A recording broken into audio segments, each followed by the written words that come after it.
부처님께서는 이렇게 말씀하셨다고 전해집니다. 가장 무서운 어둠은 눈을 가리는 어둠이 아니라 스스로 밝다고 믿는 마음속 어둠이라고. 그대들은 혹시 이런 경험이 있으십니까? 크게 잘못한 일도 없는데 자꾸만 같은 갈등이 되풀이되고 사람이 바뀌어도 비슷한 상처가 돌아오는 일 말입니다. 직장을 옮겨도 친구를 바꿔도 심지어 살 곳을 바꿔도 어딘가 익숙한 고통이 따라옵니다. 처음에는 운이 나쁘다고 생각합니다. 다음에는 사람들이 문제라고 생각합니다. 그러나 세 번째, 네 번째 같은 일이 반복될 때쯤이면 어렴풋이 느끼게 됩니다. 혹시 공통분모는 나인가? 우리는 흔히 나쁜 행동이 삶을 망가뜨린다고 생각합니다. 거짓말, 배신, 폭력처럼 눈에 보이는 잘못들이 관계를 무너뜨린다고 믿습니다. 물론 그것도 맞는 말입니다. 그러나 진짜 뿌리 깊은 고통은 그보다 더 조용한 곳에서 시작됩니다. 칼에 베인 상처는 아프지만 눈에 보이게 치료할 수 있습니다. 피가 나면 지혈하고 벌어지면 꿰맵니다. 문제는 안개입니다. 안개는 천천히 스며들어 시야를 흐리게 하되 자신이 안개 속에 있다는 사실조차 알아차리지 못하게 합니다. 오늘 우리가 함께 비춰볼 이야기는 바로 그 안개에 관한 것입니다. 내가 옳다고 믿는 것, 당연하다고 여기는 것, 의심조차 하지 않는 것들이 어떻게 나와 주변 사람의 숨을 조이는지 살펴보려 합니다. 어쩌면 지금 이 순간에도 우리는 무언가를 당연한 진리라고 믿으며 살고 있을지 모릅니다. 그 믿음이 나를 지키는 것인지 아니면 나를 가두는 것인지 한 번도 물어본 적이 없을 수도 있습니다. 한 여인이 있었습니다. 그녀는 평생을 성실하게 살았습니다. 남편을 내조하고 자식을 키우며 한눈 팔지 않았습니다. 새벽에 일어나 밥을 짓고 밤늦게까지 집안일을 했습니다. 누구보다 부지런했고 누구보다 책임감이 강했습니다. 그런데 어느 날 문득 깨달았습니다. 자식들이 자신을 피하고 있다는 것을. 명절에 잠깐 들르고는 서둘러 떠났습니다. 전화도 뜸해졌습니다. 며느리는 눈을 마주치지 않았고 손주들은 할머니 집에 오기를 꺼렸습니다. 그녀는 억울했습니다. 나는 늘 옳은 일만 했는데 왜 이런 대접을 받아야 하는가? 밤마다 베개를 적시며 원망했습니다. 내가 뭘 잘못했단 말인가? 그러나 어느 새벽 잠이 오지 않아 홀로 마루에 앉아있던 그녀에게 한 장면이 떠올랐습니다. 며느리가 음식을 차릴 때 자신이 옆에 서서 이렇게 하라, 저렇게 하라, 끊임없이 가르쳤던 모습? 아들이 사업 이야기를 꺼낼 때 듣기도 전에 안 된다, 위험하다, 고개를 저었던 순간들. 딸이 이혼을 고민한다고 했을 때 내가 참아야지, 한마디로 대화를 끊어버린 밤. 자신은 사랑한다고 믿었습니다. 걱정이 되어서 그런 것이라고 생각했습니다. 그러나 그 사랑 앞에서 가족들은 숨이 막혔던 것입니다. 말할 틈이 없었습니다. 자기 생각을 펼칠 공간이 없었습니다. 어머니의 오름 앞에서 그들은 항상 틀린 사람이 되어야 했습니다. 그녀가 휘두른 것은 칼이 아니었습니다. 다만 안개였습니다. 자신이 옳다는 안개, 상대가 부족하다는 안개, 내 방식이 유일한 답이라는 안개. 그 안개 속에서 그녀는 앞이 잘 보인다고 믿었지만 정작 가장 가까운 사람들의 얼굴은 보이지 않았습니다. 무서운 것은 그 안개가 죄처럼 느껴지지 않는다는 점입니다. 오히려 책임감처럼, 사랑처럼, 지혜처럼 보입니다. 그래서 스스로를 점검할 틈이 사라집니다. 잘못한 것이 없다고 믿기 때문입니다. 이것이 오늘 우리가 마주할 주제의 핵심입니다. 눈에 보이는 악행보다 눈에 보이지 않는 고집이 더 오래, 더 깊이 사람을 상하게 합니다. 지금 나는 무엇을 당연한 진리라고 믿고 있습니까? 그 믿음 때문에 누군가의 숨이 막히고 있지는 않습니까? 혹시 나도 안개 속에서 홀로 밝다고 착각하며 걷고 있는 것은 아닙니까? 오늘은 이와 같은 이야기를 여러분과 나눠보려 합니다. 먼저 구독과 좋아요 부탁드립니다. 많은 분이 이렇게 말씀하십니다. 나는 큰 잘못을 하지 않았다고. 사람을 때린 적 없고 거짓으로 남을 속인 적 없고 빼앗거나 훔친 적 없다고. 그래서 내 업은 깨끗하다고 생각합니다. 밤에 베개에 머리를 대면 양심에 거리낌 없이 잠들 수 있다고 믿습니다.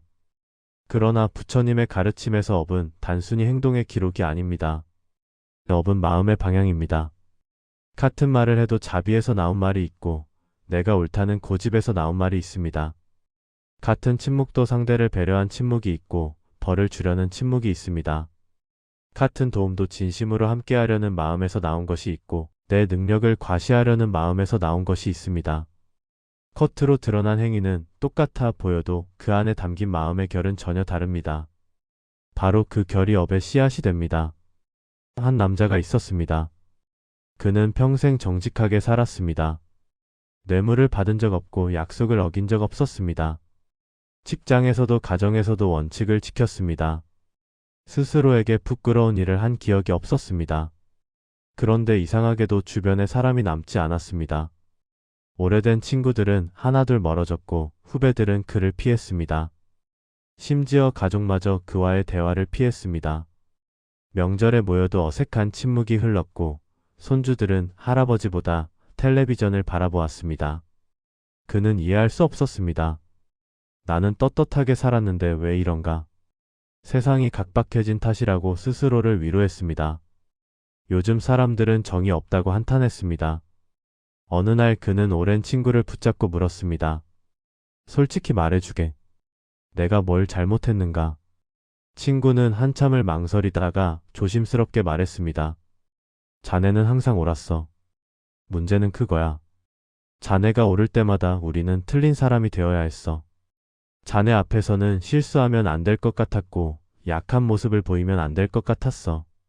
그래서 편하지가 않았어. 그 순간 그의 가슴이 서늘해졌습니다. 자신은 정직했던 것이 아니었습니다. 아니, 정직하기는 했지만 그것이 전부가 아니었습니다. 자신의 옳음을 증명하려 했던 것입니다. 그 옳음 앞에서 다른 사람들은 늘 부족한 존재가 되어야 했습니다. 숨 쉴 틈이 없었습니다. 실수해도 괜찮다는 여유가 없었습니다.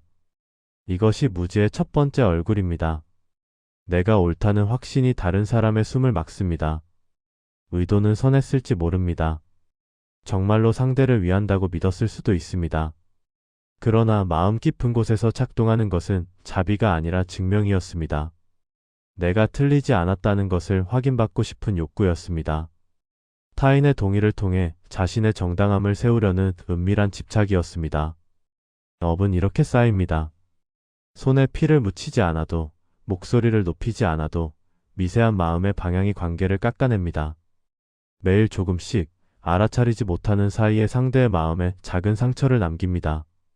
한 번의 충고, 한 번의 지적, 한 번의 고개 저음. 각각은 작아 보이지만 그 상처들이 모여 어느 날 돌이킬 수 없는 거리가 됩니다. 우리는 종종 결과만 보고 억울해합니다. 왜 저 사람은 나를 멀리하는가? 왜 이 관계는 틀어졌는가? 그러나 결과는 늘 원인을 품고 있습니다. 그 원인은 대부분 눈에 보이는 사건이 아니라 눈에 보이지 않는 마음의 태도입니다. 오늘 내가 한 말들을 떠올려 보십시오. 그 말들은 상대를 향한 것이었습니까? 아니면 나를 증명하려는 것이었습니까? 내 행동을 움직인 속마음의 의도는 어떤 결이었습니까? 조용히 비춰보면 어렴풋이 보일 것입니다. 자비의 빛을 입은 고집이 얼마나 많았는지, 그리고 그 고집이 얼마나 교묘하게 선의의 옷을 입고 있었는지. 드러난 악행에는 때로 멈출 기회가 있습니다. 화를 내고 나면 후회가 밀려오고 거짓말을 하고 나면 얼굴이 뜨거워집니다. 남에게 상처 주는 말을 내뱉고 나면 밤에 그 말이 떠올라 잠을 설칩니다. 부끄러움이 생기면 다음에는 조심하게 됩니다. 그 부끄러움이 수행의 시작점이 될 수도 있습니다. 잘못을 알아야 고칠 수 있고 아픔을 느껴야 다른 길을 찾습니다. 그러나 무지는 다릅니다. 무지는 옳은 일이라는 포장 속에서 자랍니다. 부끄러워할 이유가 없으니 멈출 계기도 없습니다. 오히려 더 확신을 가지고 나아갑니다. 내가 하는 일은 모두 선한 의도에서 나온 것이라고 믿습니다. 그래서 같은 갈등이 다른 사람, 다른 장소에서도 모양만 바꿔 되풀이됩니다. 첫 번째 직장에서 상사와 부딪히고, 두 번째 직장에서도 비슷한 갈등을 겪고, 세 번째 직장에서도 또 다시 같은 상황이 펼쳐집니다. 첫 번째 친구와 멀어지고, 두 번째 친구와도 서먹해지고, 세 번째 친구마저 연락이 끊깁니다. 그때마다 저 사람이 문제야. 요즘 사람들은 다 그래. 세상이 변했어 하고 한탄합니다. 그러나 진짜 공통분모는 바깥에 있지 않습니다. 한 어머니가 있었습니다. 그녀는 딸의 결혼 생활이 걱정되어 자주 전화했습니다. 밥은 제대로 챙기냐? 남편 뒷바라지는 잘하냐? 시부모님께 예의는 갖추냐? 애는 언제 낳을 거냐? 매일 같은 질문이 이어졌습니다. 딸이 짜증을 내면 너를 위해 하는 말이다. 내가 걱정이 되어서 그렇다고 했습니다. 딸이 전화를 피하기 시작하자 마음이 상했습니다. 내가 뭘 잘못했는가? 자식 걱정하는 것도 죄냐? 그녀는 친구들에게 하소연했습니다. 다들 고개를 끄덕였습니다. 요즘 젊은 것들은 부모 마음을 몰라. 너는 잘못한 거 없어. 시어머니도 힘들 텐데. 어머니는 확신이 더 강해졌습니다. 나는 옳다. 문제는 딸이다. 딸이 철이 덜 든 거다. 그러나 어느 날 딸이 울면서 전화했습니다. 엄마, 나 지금 많이 힘들어. 그런데 엄마한테 말하면 또 잔소리 들을까봐 말 못했어. 엄마가 걱정하는 건 내가 잘 사는 게 아니야. 내가 엄마 생각대로 사는 거야. 내가 행복한지는 안 물어보잖아. 내가 뭘 원하는지는 관심 없잖아. 그 한마디에 어머니의 가슴이 무너져 내렸습니다. 자신은 평생 사랑한다고 믿었는데 딸은 그 사랑 앞에서 숨이 막혔던 것입니다. 걱정이라는 이름으로 감시했고 조언이라는 이름으로 통제했습니다. 사랑이라는 이름으로 딸의 삶을 자신의 기준에 맞추려 했습니다. 잘못이 아니라 신념처럼 굳어버린 것이 가장 오래 사람을 끌고 갑니다. 내가 옳다는 확신은 거울이 없습니다. 다른 사람이 아파하는 것을 보아도 그것은 그들이 부족해서라고 해석합니다. 내가 이렇게까지 하는데 왜 몰라주느냐고 원망합니다. 자신의 방식에 의문을 품지 않습니다. 이것이 무지가 더 깊은 상처를 남기는 이유입니다.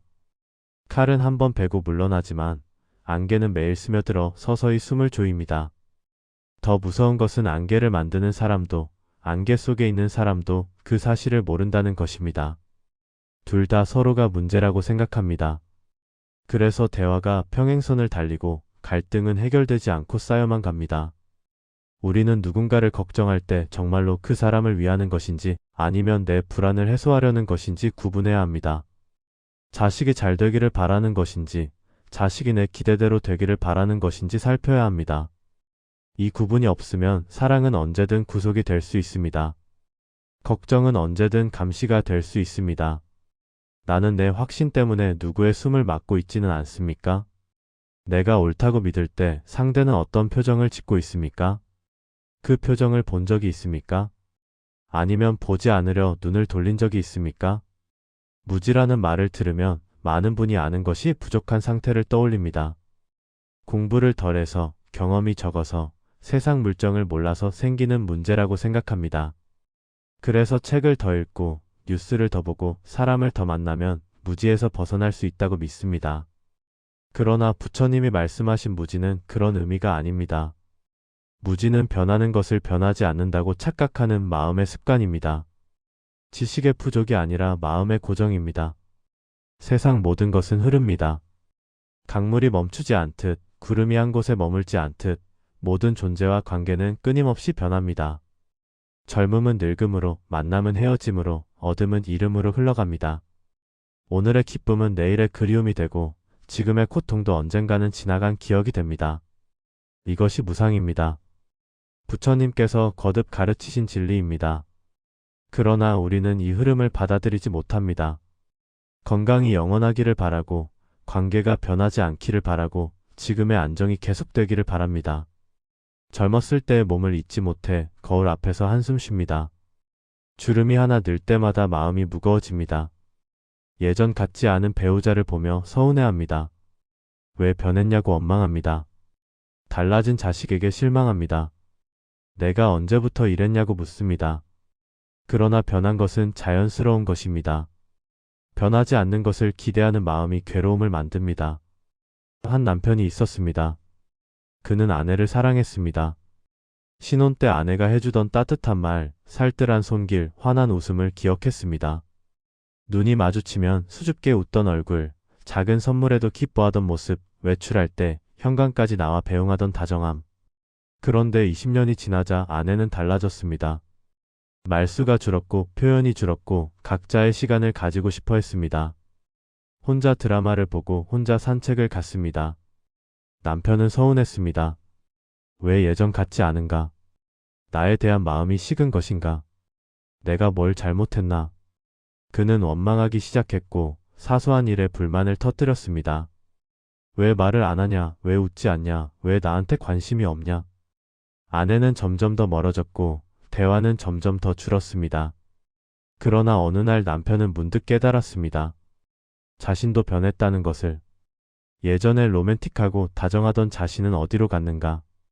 퇴근하면 텔레비전 앞에 앉아 말없이 시간을 보내는 자신은 누구인가? 아내의 하루가 어땠는지 물어본 게 언제인가? 아내만 변한 것이 아니었습니다. 자신도 변했고, 관계도 변했고, 삶의 무게도 변했습니다. 20년이라는 시간이 두 사람 모두를 바꿔놓았습니다. 그런데 자신은 아내에게만 예전 그대로이기를 요구하고 있었습니다. 자신의 변화는 당연하게 여기면서 말입니다. 이것이 무지의 두 번째 얼굴입니다. 모든 것은 변하는데 변하지 않기를 바라는 마음. 그 기대가 배반될 때마다 상처받고 원망하고 서운해합니다. 그러나 진짜 상처를 주는 것은 상대의 변화가 아닙니다. 변화를 받아들이지 못하는 나의 고집입니다. 흐르는 강물을 붙잡으려는 손이 아픈 것이지 강물이 나를 아프게 하는 것이 아닙니다. 관계만 그런 것이 아닙니다. 건강도 마찬가지입니다.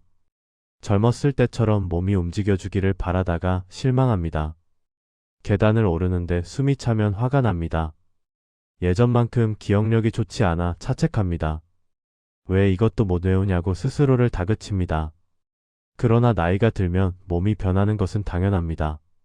그것을 부정하려 할수록 괴로움만 커집니다. 지위도 마찬가지입니다. 은퇴 후에도 예전의 대접을 바라다가 상처받습니다. 과거의 나를 기억해 주기를 바라다가 허망해합니다. 왜 나를 알아보지 못하느냐고 속상해합니다. 그러나 역할이 바뀌면 관계도 바뀌는 것이 자연입니다. 무상의 가르침은 슬픈 이야기가 아닙니다. 오히려 자유의 문입니다. 모든 것이 변한다는 사실을 받아들이면 지금 이 순간을 더 소중히 여기게 됩니다. 영원하지 않기에 더 귀합니다. 지나갈 것이기에 더 사랑해야 합니다. 붙잡으려는 손을 놓으면 오히려 더 가까워질 수 있습니다. 나는 무엇을 절대 안 변해야 한다고 몰래 계약해 두었습니까? 그 계약이 나를 자유롭게 하고 있습니까? 아니면 갇히게 하고 있습니까? 직장을 옮기고 동네를 바꾸고 사람을 바꿔도 비슷한 고통이 따라오는 때가 있습니다. 처음에는 환경이 문제라고 생각합니다. 저 상사만 아니었으면, 저 이웃만 아니었으면, 저 친구만 아니었으면 괜찮았을 거라고 믿습니다. 그래서 환경을 바꿉니다. 새로운 곳에서 새 출발을 합니다. 희망을 가지고 첫 발을 내딛습니다. 그런데 시간이 지나면 비슷한 갈등이 생깁니다. 다른 사람인데 같은 상처를 받습니다. 다른 상황인데 같은 분노가 치밀어 오릅니다. 이상합니다. 분명 모든 것이 바뀌었는데 왜 결과는 똑같은가? 혹시 내가 저주라도 받은 것인가? 그때 공통으로 따라다니는 것은 사건이 아니라 사건을 해석하는 내 마음의 안경입니다. 서운함이 빨리 켜지는 안경이 있습니다. 상대가 별뜻 없이 한 말에도 무시당했다고 느낍니다. 그냥 지나칠 수 있는 일에도 상처를 받습니다. 인사를 안 했다고, 눈을 안 마주쳤다고, 카톡 답장이 늦었다고 섭섭해합니다. 비교가 쉽게 붙는 안경이 있습니다. 다른 사람과 끊임없이 견주면서 나는 왜 저렇지 못하냐고 자책합니다. 남의 행복이 내 불행처럼 느껴집니다. 친구의 승진 소식에 축하하면서도 속으로는 쓰립니다. 인정받지 못하면 곧바로 공격이나 회피로 가는 안경이 있습니다. 칭찬받지 못하면 화가 나고 비판받으면 관계를 끊어버립니다. 내 노력을 알아주지 않으면 다시는 하지 않겠다고 마음의 문을 닫습니다. 이 안경들은 오랜 시간에 걸쳐 형성된 것입니다. 어린 시절의 상처, 과거의 실패, 채워지지 못한 욕구들이 쌓여 렌즈가 되었습니다. 그래서 세상을 있는 그대로 보지 못하고 내 상처의 색으로 물들여 봅니다. 빨간 안경을 쓰면 세상이 빨갛게 보이듯 상처의 안경을 쓰면 세상이 온통 상처투성이로 보입니다. 문제는 이 안경을 쓰고 있다는 사실을 알아차리지 못한다는 것입니다. 안경이 너무 오래되어 얼굴의 일부처럼 느껴지기 때문입니다. 한 직장인이 있었습니다. 그는 이직을 3번 했습니다. 첫 번째 회사에서는 상사와 갈등이 있었습니다. 자신의 능력을 알아주지 않는다고 느꼈습니다. 아무리 열심히 해도 인정받지 못했습니다. 답답해서 회사를 나왔습니다. 두 번째 회사에서도 마찬가지였습니다. 동료들이 자신을 무시한다고 생각했습니다. 회의 때 자신의 의견이 무시되는 것 같았습니다. 결국 그만두었습니다. 세 번째 회사에서 똑같은 일이 반복되었습니다. 그는 억울했습니다. 왜 나만 이런 일을 당하는가? 운이 나쁜 것인가? 아니면 세상이 원래 이런 것인가? 그러나 어느 날 친한 후배가 조심스럽게 말했습니다. 선배, 혹시 선배가 먼저 벽을 세우는 건 아니에요? 사람들이 선배한테 다가가려 해도 선배가 경계하니까 다들 어려워하는 것 같아요. 선배는 늘 방어 자세예요. 그 말에 그는 할 말이 없었습니다. 돌아보니 자신은 항상 먼저 거리를 두었습니다. 상처받기 전에 스스로를 보호하려고 벽을 세웠습니다. 먼저 친해지려 하지 않았습니다. 먼저 마음을 열지 않았습니다. 그런데 그 벽이 오히려 상처를 불렀습니다. 사람들은 그의 벽을 보고 냉정하다고 느꼈고 그 거리감이 오해를 낳았습니다. 그가 무시당한다고 느낀 순간들 중 상당수는 사실 자신이 먼저 문을 닫았기 때문에 생긴 것이었습니다. 세상이 문제라고 말할 때 반복은 시작됩니다. 밖을 고치느라 지친 만큼 안을 비추는 힘이 약해지기 때문입니다. 문제의 원인을 계속 바깥에서 찾으면 내 안의 습관은 점검되지 않은 채로 남습니다. 그 습관이 업의 줄입니다. 보이지 않는 실처럼 나를 끌고 다니며 같은 상황을 반복해서 만들어냅니다. 물론 때로는 정말로 환경이 문제인 경우도 있습니다. 모든 것을 자기 탓으로 돌리라는 말이 아닙니다. 다만 환경을 바꿔도 같은 일이 반복될 때는 한 번쯤 내 안경을 살펴볼 필요가 있습니다. 내가 세상을 어떤 색으로 보고 있는지, 그 색이 어디에서 왔는지 돌아볼 필요가 있습니다. 최근 반복된 갈등을 떠올려 보십시오. 그 갈등에서 내 안경이 가장 먼저 왜곡시킨 장면은 무엇이었습니까? 상대의 말이었습니까? 표정이었습니까? 아니면 상대가 아무 말도 하지 않은 것이었습니까? 그 순간 내 마음에서 가장 빨리 올라온 감정은 무엇이었습니까? 그 감정은 지금 이 상황에서 온 것입니까? 아니면 오래전 어딘가에서부터 시작된 것입니까? 무지는 때로 아주 좋은 가면을 씁니다. 선이라는 가면, 사랑이라는 가면, 상식이라는 가면. 그 가면 뒤에서 무지는 자신을 보호하며 오래 살아남습니다. 가면이 너무 좋아서 쓰고 있는 사람도 보는 사람도 그것이 가면인 줄 모릅니다. 칼을 들고 있으면 주변에서 말립니다. 그러나 꽃을 들고 있으면 아무도 경계하지 않습니다. 무지가 무서운 이유는 꽃을 들고 있기 때문입니다. 첫 번째 가면은 선의입니다. 너를 위해서 하는 말이야. 이 말은 얼마나 자주 듣고 또 얼마나 자주 하십니까? 이 말 뒤에 숨은 것은 무엇입니까? 정말로 상대를 위한 것입니까?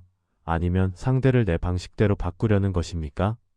선의를 내세워 상대의 삶을 자신의 틀에 맞추려 할 때 그것은 이미 자비가 아닙니다. 한 시어머니가 있었습니다. 그녀는 며느리에게 끊임없이 조언했습니다. 살림은 이렇게 해야 하고 아이는 저렇게 키워야 하고 남편은 이렇게 챙겨야 한다고. 음식간이 싱거우면 가르쳤고 청소가 마음에 안 들면 지적했고 아이가 울면 왜 울리냐고 물었습니다. 며느리가 힘들어하면 다 너 잘 되라고 하는 말이야 하고 덧붙였습니다. 나도 시어머니한테 이렇게 배웠어. 나는 너보다 더 힘들었어. 하고 자신의 경험을 내세웠습니다. 그러나 며느리는 점점 말이 없어졌고 눈빛이 어두워졌습니다. 명절이 다가오면 며칠 전부터 잠을 못 잤습니다. 시어머니는 이해할 수 없었습니다. 나는 분명히 좋은 말만 했는데. 그러나 좋은 말이 모두 좋은 것은 아닙니다. 상대가 원하지 않는 좋은 말은 짐이 됩니다. 도움이 되지 않는 도움은 폭력이 됩니다. 두 번째 가면은 사랑입니다. 내가 널 얼마나 걱정하는지 알아? 이 말 뒤에 숨은 것은 무엇입니까? 진짜 걱정입니까? 아니면 불안입니까? 사랑이라고 말하며 감시하고 간섭할 때 그것은 상대를 위한 것이 아니라 내 불안을 달래려는 것입니다. 한 아버지가 있었습니다. 그는 딸을 사랑했습니다. 외동딸이었기에 더 각별했습니다. 그래서 딸이 어디 가는지, 누구를 만나는지, 몇 시에 들어오는지 항상 물었습니다. 딸이 답장이 늦으면 불안해서 계속 전화했습니다. 1시간에 5번, 6번 전화할 때도 있었습니다. 딸이 짜증을 내면 내가 걱정되어서 그런 거야. 세상이 얼마나 위험한데 하고 말했습니다. 딸이 연애를 시작하면 그 남자 뭐 하는 사람이냐, 집안은 어떻냐, 꼬치꼬치 캐물었습니다. 그러나 딸은 점점 아버지를 피했습니다. 연락을 안 하는 날이 많아졌습니다. 숨이 막혔기 때문입니다. 아버지의 사랑은 진심이었지만 그 사랑의 방식은 딸에게 감옥이었습니다. 세 번째 가면은 상식입니다. 원래 세상이 다 그래. 이 말 뒤에 숨은 것은 무엇입니까? 받아들여야 할 현실입니까? 아니면 변명입니까? 원래 그렇다는 말로 남에게 준 상처를 정당화할 때 그것은 지혜가 아니라 회피입니다. 직장에서 후배를 거칠게 다루고는 나 때는 더 심했어 하고 말합니다. 내가 겪은 것에 비하면 아무것도 아니야 하고 상대의 고통을 축소합니다. 배우자에게 무심하게 대하고는 부부가 원래 그래 하고 넘깁니다. 오래 살면 다 그렇지 뭐 하고 변화의 노력을 포기합니다. 그러나 과거가 그랬다고 해서 지금도 그래야 하는 것은 아닙니다. 내가 그렇게 당했다고 해서 남에게도 그래도 되는 것은 아닙니다. 이 세 가지 가면에 공통점이 있습니다. 겉말이 착해도 상대가 숨이 막힌다는 것입니다. 말은 사랑이지만 느낌은 압박입니다. 말은 걱정이지만 느낌은 감시입니다. 말은 상식이지만 느낌은 강요입니다. 그 순간 마음은 자비에서 멀어지고 폭력에 가까워집니다. 주먹을 휘두르지 않아도, 목소리를 높이지 않아도 상대의 숨을 막는 것은 폭력입니다. 보이지 않는 폭력, 꽃으로 위장한 폭력입니다. 나는 선한 말로 내 고집을 보호한 적이 없습니까? 사랑이라는 이름으로 상대를 통제하려 한 적이 없습니까? 상식이라는 이름으로 내 잘못을 덮으려 한 적이 없습니까? 내가 쓰고 있는 가면은 무엇입니까? 그 가면 뒤에서 진짜로 작동하고 있는 마음은 무엇입니까? 나이가 들수록 경험이 많아집니다. 살아온 세월이 판단의 근거가 됩니다. 이런 경우에는 이렇게, 저런 상황에는 저렇게 빠르게 답을 내릴 수 있습니다. 젊은 사람들이 우왕좌왕할 때 한마디로 정리할 수 있습니다. 그것이 지혜처럼 보입니다. 그러나 여기에 함정이 있습니다. 그 빠름이 때로는 무지의 가장 좋은 은신처가 됩니다. 경험이 많다는 것은 양날의 검입니다. 경험 덕분에 시행착오를 줄일 수 있지만 동시에 경험 때문에 새로운 것을 보지 못할 수 있습니다. 과거에 이랬으니까 지금도 그럴 거야 하는 생각이 현재를 가립니다. 옛날에는 다 그랬어 하는 기억이 변화를 거부하게 만듭니다. 빠른 판단이 곧 옳은 판단인 것처럼 착각합니다. 그러나 사람은 같은 사람이 아닙니다. 오늘의 자식은 어제의 자식이 아니고 오늘의 세상은 어제의 세상이 아닙니다. 과거의 경험으로 현재를 재단하려 할 때 우리는 눈을 감고 길을 찾는 셈이 됩니다. 여기서 중요한 역설이 하나 있습니다. 집착을 버리겠다는 마음조차 집착이 될 수 있습니다. 내가 옳게 해내겠다. 내가 제대로 수행하겠다. 내가 집착을 완전히 끊겠다는 결심. 이것도 또 다른 형태의 내가 옳다입니다. 버리겠다는 의지 자체가 움켜짐이 됩니다. 그래서 무주는 억지로 비우는 것이 아닙니다. 머물지 않는 것입니다. 붙잡으려는 순간을 알아차리고 잠시도 거기 머무르지 않고 흘려보내는 연습입니다. 물이 바위에 부딪혀도 바위를 밀어내려 하지 않듯 그냥 돌아 흘러갑니다. 한 수행자가 있었습니다. 그는 오랜 세월 정진했습니다. 집착을 끊기 위해 노력했고 분별심을 없애기 위해 애썼습니다. 그런데 어느 날 스승이 물었습니다. 너는 무엇에 매달려 있느냐? 수행자는 자신 있게 대답했습니다. 아무 것에도 매달려 있지 않습니다. 스승이 다시 물었습니다. 아무 것에도 매달려 있지 않다는 그 확신에는 매달려 있지 않느냐? 수행자는 말문이 막혔습니다. 그제야 깨달았습니다. 자신은 깨달은 사람이라는 이미지에 매달려 있었습니다. 집착을 끊었다는 성취에 매달려 있었습니다. 놓으려는 손이 오히려 더 세게 쥐고 있었습니다. 전화는 큰 깨달음이 아닙니다. 어느 날 갑자기 모든 것이 명확해지는 순간이 아닙니다. 오히려 아주 작은 것입니다. 내가 모를 수 있다는 고개 숙임. 내 판단이 틀릴 수 있다는 인정. 상대의 입장에서는 다르게 보일 수 있다는 열림. 이 작은 움직임이 안개를 옅게 합니다. 한 번의 안개가 걷히지 않습니다. 다만 조금씩 밝아질 뿐입니다. 그러나 그 조금의 밝아짐이 삶을 바꿉니다. 지금 내가 가장 놓치기 싫어하는 오름은 무엇입니까? 내 경험, 내 판단, 내 방식 중에서 결코 의심하고 싶지 않은 것은 무엇입니까? 그 오름을 잠시 내려놓으면 무엇이 보일까요? 두려우십니까? 그 두려움은 어디에서 오는 것일까요?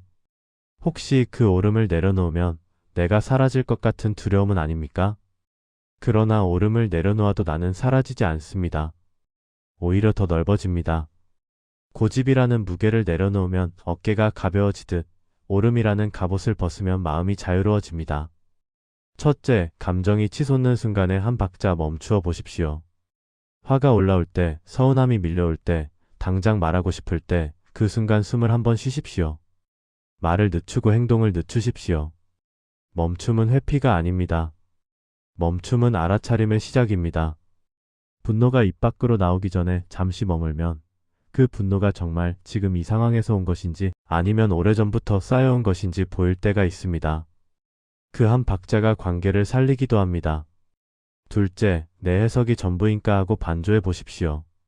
상대가 그렇게 한 데는 다른 조건이 있었을 수 있습니다. 내가 모르는 사정이 있었을 수 있습니다. 내 눈에는 무례해 보였지만 그 사람은 지금 힘든 일을 겪고 있었을 수도 있습니다. 내가 무시당했다고 느꼈지만 상대는 정신이 없어서 미처 신경 쓰지 못했을 수도 있습니다. 하나의 장면을 두 개의 눈으로, 세 개의 눈으로 바라보는 연습이 관점을 넓힙니다.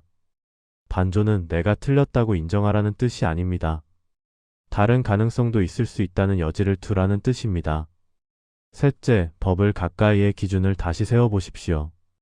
내 고집이 아니라 중도의 눈으로 상황을 바라보십시오. 중도는 이것도 저것도 아닌 어정쩡한 태도가 아닙니다. 한쪽으로 치우치지 않는 균형입니다. 지나치게 집착하지도 않고 지나치게 무관심하지도 않는 자리입니다. 사랑하되 집착하지 않고 놓아주되 무책임하지 않은 그 자리에서 관계를 바라볼 때 비로소 상대가 있는 그대로 보입니다. 현상은 일어나되 고정되지 않는다는 사실을 알수록 마음은 더 가벼워집니다. 오늘의 갈등이 영원히 계속되지 않습니다. 지금의 서운함이 평생 가지 않습니다. 모든 것은 흐르고 변합니다. 그 흐름을 받아들이면 조급함이 줄어듭니다. 당장 해결하지 않아도 됩니다. 당장 이해받지 않아도 됩니다. 시간이 흐르면 달라질 수 있다는 것을 알면 지금 이 순간을 조금 더 여유롭게 견딜 수 있습니다. 사람을 대하는 자비도 그렇게 살아납니다. 상대를 고정된 존재로 보지 않을 때 자비가 생깁니다. 저 사람은 원래 저래하고 단정 짓는 순간 상대는 박제됩니다. 변할 가능성이 사라집니다. 그러나 저 사람도 변할 수 있다. 저 사람에게도 사정이 있었을 것이다 하고 열어둘 때 관계의 숨이 트입니다. 내가 먼저 손을 내밀지 않아도 됩니다. 다만 마음의 문을 조금 열어두는 것만으로도 달라집니다. 다시 일장의 그 여인을 떠올려 봅니다. 평생 옳은 일만 했다고 믿었던 그녀. 안개 속에서 혼자 밝다고 착각하며 걸었던 그녀. 만약 그녀가 한 번만 멈추었다면 어땠을까요? 내가 모를 수도 있다고, 내 방식이 전부가 아닐 수도 있다고 한 번만 고개를 숙였다면 어땠을까요? 어쩌면 며느리의 숨이 조금 편해졌을 것입니다. 손주들이 조금 더 자주 찾아왔을 것입니다. 가족의 웃음소리가 조금 더 커졌을 것입니다. 결국 남는 것은 내가 옳았느냐가 아닙니다. 내가 옳다고 외친 그 자리에 누가 함께 있었느냐입니다. 승리한 논쟁 끝에 남은 것은 무엇입니까? 증명한 오름 뒤에 남은 것은 무엇입니까? 오름보다 오래 남는 것은 따뜻함입니다. 판단보다 오래 남는 것은 이해입니다. 오늘부터 단 한 번이라도 붙잡는 대신 그냥 알아차리고 지나가게 둘 수 있겠습니까? 옳다고 말하고 싶은 순간 한 박자 멈출 수 있겠습니까? 그 작은 멈춤이 안개를 옅게 합니다. 한 번에 거치지 않아도 괜찮습니다.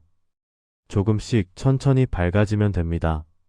어둠을 없애려 애쓰지 않아도 빛이 들어오면 어둠은 저절로 옅어집니다.